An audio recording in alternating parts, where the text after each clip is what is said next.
Nos acompaña hoy día Juan Cheput, a quien damos la bienvenida al vuelo de la abeja, para comenzar, Juan, conociendo tus impresiones sobre el nuevo gabinete que ha juramentado el día de ayer. ¿Cómo estás, Luciano? Un placer conversar contigo.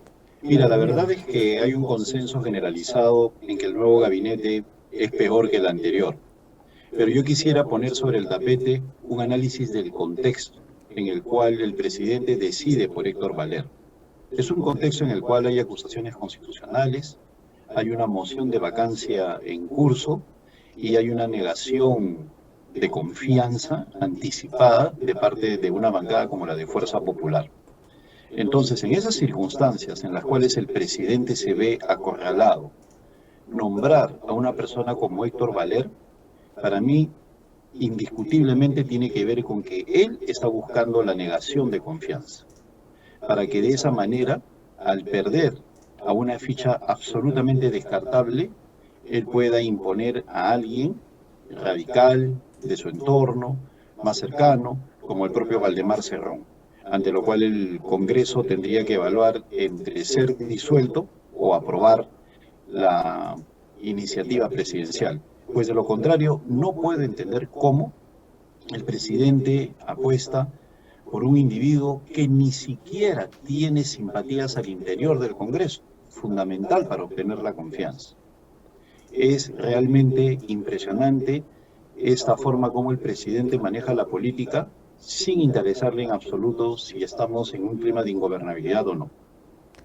Entonces se trataría de una provocación, según tu análisis, el haber puesto a este hombre que tiene una serie de denuncias, que además tiene el rechazo, pues ya por lo pronto, de un partido y obviamente Renovación Popular, que fue traicionado, un partido que fue traicionado por él, tampoco le va a dar la confianza. Entonces estaríamos ante una provocación calculada por Castillo para lograr poner al Congreso contra las cuerdas.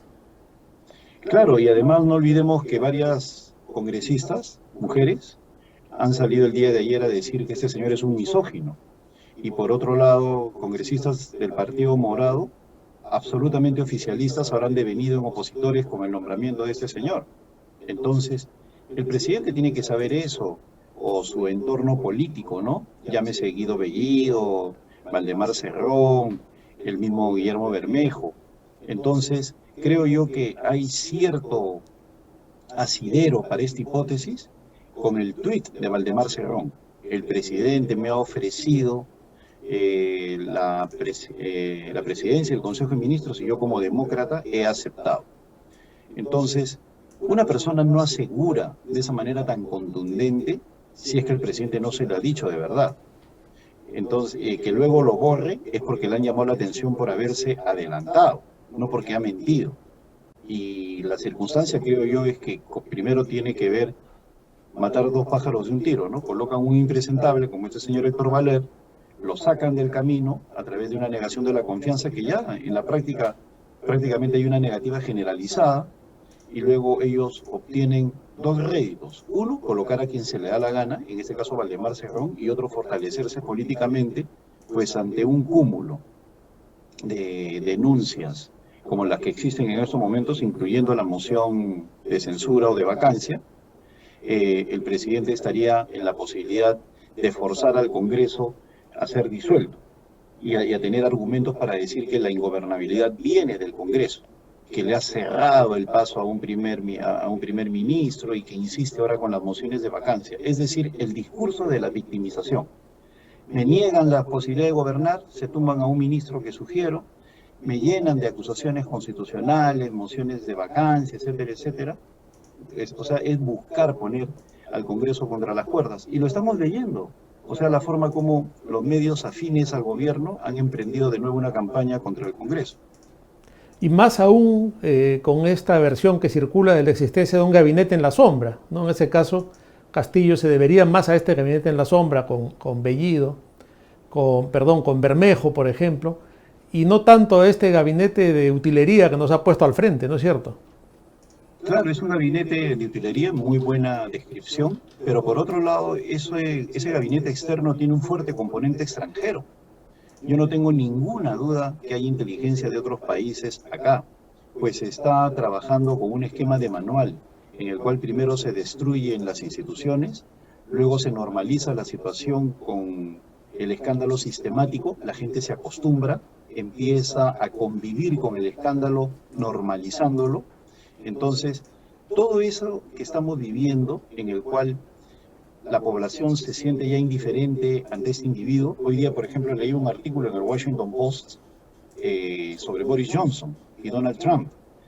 Y salvando las gigantescas, abismales distancias, hablaban del populismo, en el cual la principal excusa de un populista ante el escándalo sistemático es, ¿qué esperaban? ¿No? O sea, esperaban algo distinto, ¿no? Entonces, extrapolando esa situación a un populista aconsejado, en este caso, por alguien, la gente se cansa. Entonces, en el fondo dice, ¿qué podemos esperar de Pedro Castillo al nombrar a este grupo de personas? ¿No? Entonces, ya empieza la normalización, la aceptación de la mediocridad y empieza un lamentable periodo de indiferencia que fortalece a estos individuos. Además, Luciano, no debemos olvidar que son marxistas, comunistas. Entonces, el buen gobierno no les importa. Saquemos ese tipo de exigencias del discurso político razonable.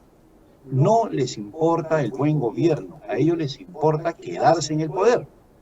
Buen gobierno no hay en Nicaragua, buen gobierno no hay en Cuba, buen gobierno no hay en Venezuela. Ahí hay dictaduras que están en el poder a costa del bienestar de los habitantes y ganan democráticamente, entre comillas. ¿Por qué? Porque utilizan a la pobreza para obtener los votos en base a la dependencia de las prebendas del gobierno. Entonces, esperar que estos señores coloquen a un primer ministro de gran nivel o a ministros con experiencia o con trayectoria, les importa un comino. Ellos lo que quieren es quedarse en el poder. Y lo que sí les quita el tiempo es el aspecto político y saber, porque yo tengo excelente información, les preocupa que haya personas como tú, como yo, como Vitocho, o sea, la oposición extraparlamentaria. No, por si acaso, los candidatos presidenciales o las municipalidades, los formadores de opinión. Entonces, eso es lo que está preocupando en estos momentos a esta gente, por eso no la tienen todas consigo, ¿no? Para ellos es un fenómeno nuevo. Por lo general, en otros países solamente existe la oposición parlamentaria y punto. El Perú está tan politizado que se da pie para las personas con influencia en la opinión pública sin necesidad de pertenecer al Parlamento. Claro, ahora pareciera, tú has esbozado la idea de que hay una estrategia y que esto funciona de acuerdo a los parámetros que siempre manejan los grupos comunistas para destruir los países, ¿no? Pareciera que también hay una especie de medida en esto de que entra un ministro, cumple con una misión, como por ejemplo colocar una serie de senderistas o ex senderistas en las prefecturas, o como el caso de Mirta Vázquez, destruir prácticamente la minería o avanzar en ese sentido, luego renuncian, pero el hecho consumado queda, ¿no? Viene uno nuevo, no se rectifica el error y siguen adelante, dan un paso más, o en algún caso, siguiendo el manual leninista, un paso atrás para luego dar dos adelante, ¿no es cierto? O Iber Maraví, que la primera acción a horas de asumir el Ministerio de Trabajo fue darle carácter legal al brazo sindical de Sendero Luminoso en el Ministerio de Trabajo. Lo hizo a las horas, ni siquiera se esperó un día. Y fue corriendo donde Pedro Castillo a decirle misión cumplida, ¿no? Tienes toda la razón. Ellos trabajan sobre la base de hechos consumados. El nombramiento de prefectos ha continuado en un año electoral y con la capacidad de movilización y de recursos económicos que tienen los prefectos y sobre todo de influencia en los pueblos a través del esquema de gobernaciones y de tenientes gobernadores, que dicho sea de paso, pertenece al sistema de inteligencia nacional. Son acopiadores de información para la Policía Nacional del Perú.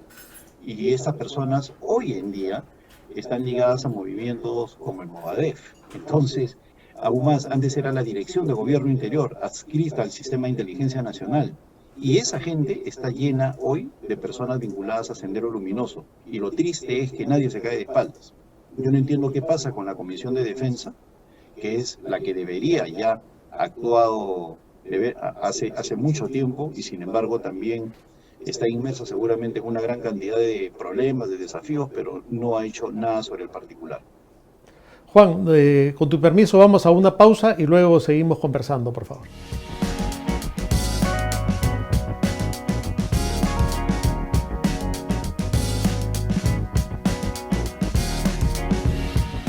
Estamos de vuelta en el vuelo de la abeja conversando con Juan Cheput sobre la actualidad política y las implicancias que tiene el nombramiento del nuevo gabinete y sobre todo la estrategia que está detrás de este gobierno y cómo se van manejando los hilos en la oscuridad.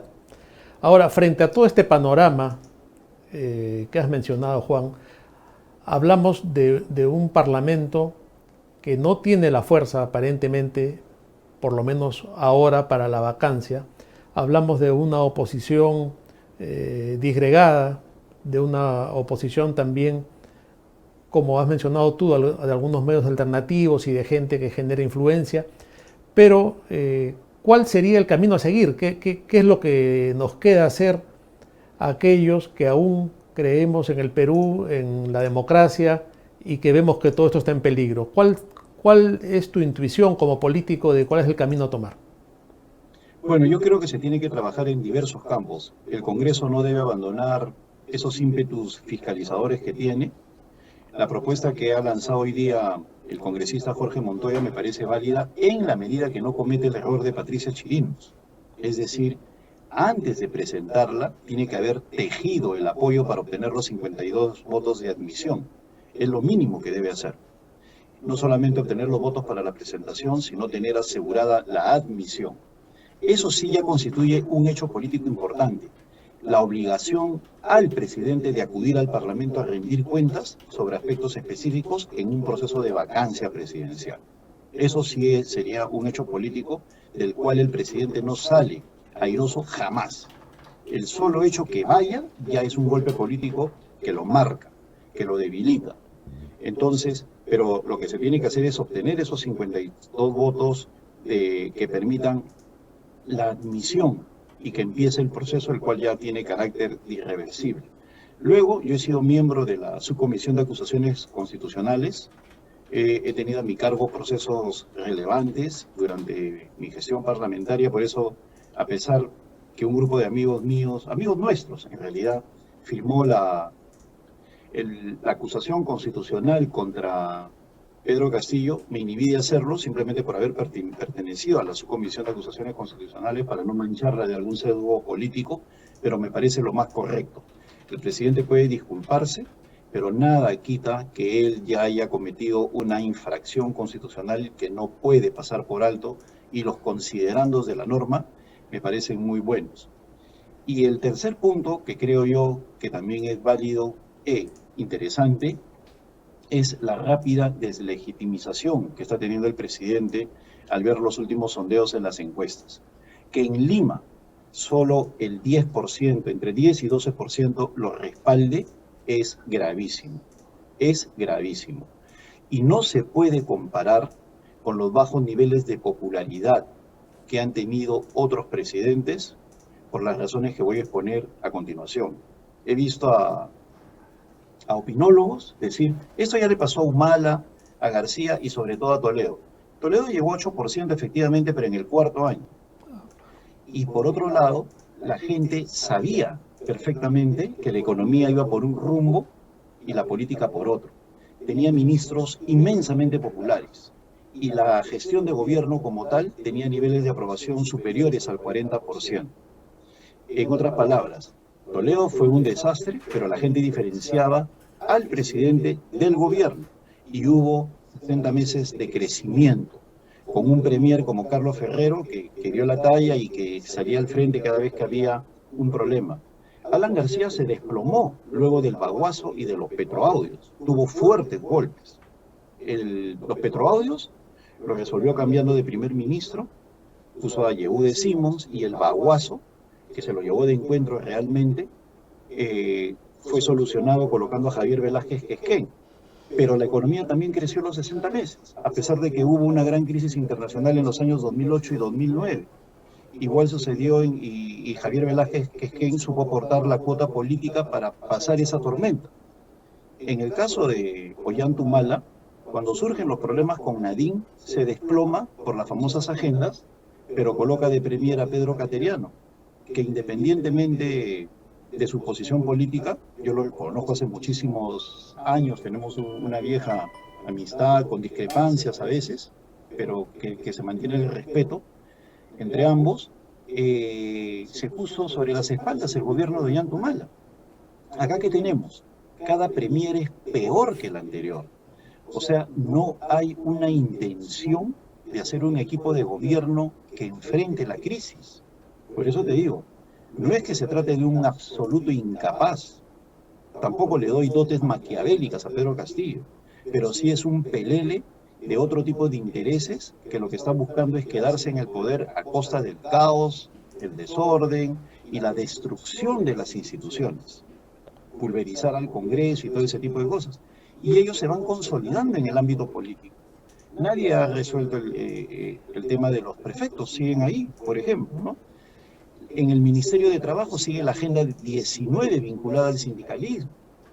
El señor Héctor Valera ha dicho con absoluta normalidad, tranquilidad y desparpajo, vamos por la Asamblea Constituyente. Entonces, estamos pues en presencia de un gobierno que lo que busca es agudizar la polarización. Ahora, el otro día conversaba con un analista inteligente y de mucho prestigio y me decía, yo creo que al menos nos hemos salvado ya de ser Venezuela, ¿no? Porque este hombre no tiene nada de respaldo y cualquier intento de dar un zarpazo en ese sentido va a implicar su caída. ¿Tú coincides con ese punto de vista o no serías tan entusiasta? No, yo no subestimo al comunismo de ninguna manera. Y aún más, él tiene por delante este proceso electoral regional municipal que él lo va a convertir en plebiscitario. Y no olvidemos el discurso oficial. Yo mismo el día de hoy he sido entrevistado en una emisora donde los dos conductores intentaron colocarme contra la pared sobre la base que todos los problemas de este país son originados por la Constitución. Y que si uno es tan crítico, ¿por qué no toco la puerta del Palacio de Gobierno, pide una cita con el presidente y le aporta? Es decir, un imposible político cuando el presidente es el que tiene que convocar y cuando ha convocado ha ninguneado a todo el mundo o les ha mentido, ¿no? De eso se olvidan, ellos dicen de que uno tiene que ir a hablar. Entonces, hay una campaña mediática a nivel nacional que no estamos viendo en el mapa, porque se trata de emisoras que tienen difusión regional o local, pero que no tienen cobertura nacional, donde hay una defensa férrea del presidente. Y tampoco olvidemos que en Lima puede tener 10%, pero el sur es sólidamente castillista, por ponerle un apelativo. Perú Libre está fuerte. Entonces, una retórica de crisis, en la cual se diga esta crisis es por culpa de la derecha que no deja gobernar al presidente, puede tener éxito en un contexto de crisis económica en la cual el subsidio, el bono se convierte en la salvación de la gente que está en la desesperación. Entonces no hay que subestimar. Mira, es que ese señor analista con el cual has conversado olvida de un hecho concreto que pasó específicamente en Venezuela y en Bolivia. En Venezuela, uno de los países con una clase media muy fuerte, fue destruido sobre la base del tema económico. Así de simple, se quebró la clase media venezolana y la pauperizó, la volvió dependiente del gobierno. Y ahí es donde viene la gran migración. En el caso de países con una débil clase media como Bolivia, es más fácil el proceso de clientelismo sobre la base de abundancia de recursos naturales y en un contexto en el cual las exportaciones mineras están permitiendo un gran ingreso de dólares. Entonces, no subestimemos a los comunistas y su capacidad de movilización, y creo que debemos seguir en la batalla de abrirle los ojos a la gente en el sentido de que esto puede ser un tema irreversible. Así es, bueno, esos periodistas de la radio que te sugerían ir a Palacio y darle unas ideas a Castillo, seguramente se han creído el cuento de que es muy fácil llegar como Carolín López a organizar una fiesta en Palacio, o como esos empresarios que decía Castillo, que pasaban por ahí y él les daba la mano porque había que saludar a todo el mundo, ¿no? Claro, decían que era mi deber moral ir a Palacio y tocar la puerta. Pero el problema es que ese tipo de mensajes simplones llega a la opinión pública, a su sector. Sí, claro. Dicen efectivamente, ¿por qué no va? ¿No? O sea, es una retórica perversa. Y es una retórica que ya se ha utilizado en otros países en las cuales es muy fácil de decir, bueno, pues, y si usted es tan bueno, ¿por qué no acepta? O sea, dejando de lado que existen valores, principios, contexto, ideología, etcétera, etcétera, que lo alojan a uno de esa persona.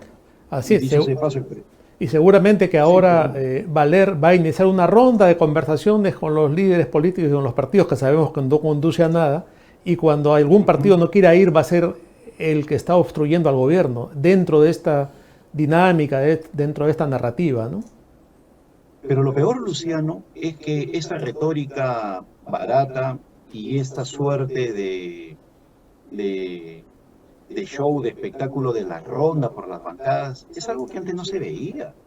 Era una cuestión no mediática, sino de la gran política, ¿no? O sea, conversar con los líderes sin necesidad de las cámaras de televisión, pero vemos que es celebrado por los medios. La intrascendencia del actual gabinete no ha sido cuestionada por ningún gran medio, en absoluto. Antes, una persona, un ministro, que no tuviera los pergaminos necesarios para conducir un sector, era inmediatamente vapuleado. Hoy podemos aceptar que haya ministros como el del ambiente, el señor Supo, que es profesor de una escuela de Caraballo y punto, ¿no? Y no pasa nada. Después del desastre, del mar, ahora viene otro ministro que tampoco conoce el tema. Así es, o sea, o el mismo señor Landa. Se olvidan de cuestionar al señor Landa como canciller, al doctor César Landa, que fue una de las personas artífices de la justificación de Martín Vizcarra para cerrar el Congreso, para vapulear a las instituciones, que siempre lo que decía Vizcarra era la santa palabra. Entonces, hay una especie de lagartización de este gobierno, sí, porque están muy vinculados a Castillo, a Martín Vizcarra, algunos de los ministros. El mismo Héctor Valer estuvo un tiempo en Somos Perú, y la presencia de Patricia Lee de manera sistemática en Palacio, y no tengo la menor duda, subrepticiamente, como está acostumbrado de Martín Vizcarra, o Daniel Salaverry hace un tiempo, a mí me hacen sospechar de que estamos ante un lagarto gabinete. Me quedo con ese neologismo para terminar el programa de la lagartización que me ha gustado mucho, Juan. Te agradezco por esta parte.